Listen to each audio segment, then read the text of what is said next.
If you have a tick bite and you did not notice it and was bound in your body for more than a day or two, should you save the tick? Should you throw the tick away? What would be your approach to that problem?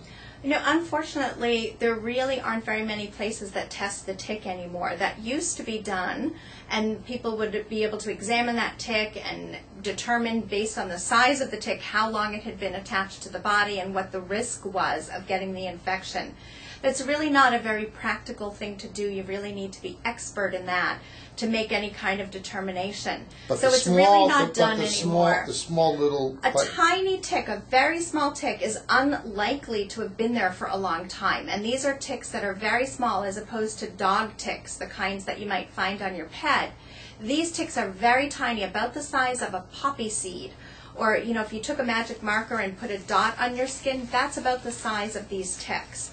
As they stay attached and they have a blood meal, they do grow in size. So if it's been there for a while, it will look bigger. The important thing to do is to talk to your doctor, because your doctor may do a blood test right then as a baseline to see if you've already been exposed to Lyme in the past. Many patients who live in areas where Lyme disease is very prevalent have already been exposed at some point and didn't even know. They never got sick, but they may have been exposed.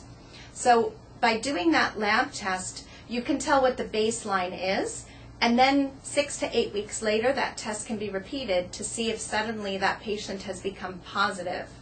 The other things to look for are the very typical rash, which looks like a bullseye. And that rash might be near the tick bite, but it doesn't have to be near it.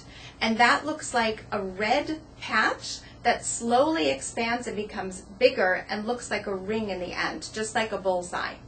And that would be a typical rash of Lyme disease, and a physician who is told or sees that rash on a patient would start antibiotics, even regardless of the test result. In pediatrics, what would be the drug you would normally use as a kid about 6, 7 years old? Yes, the age is important, because under a certain age, we don't use certain types of medication because the child is growing, and some antibiotics have side effects. So under that age, we give very easy medicine like amoxicillin, and we give it for weeks. And most children do extremely well, and we get rid of the infection. How long? Well, that varies between 2 and 4 weeks. But in that range? In that range. If it was an older person, 15 or older, what would you use as your drug of choice? Then the best medicine is an antibiotic called doxycycline.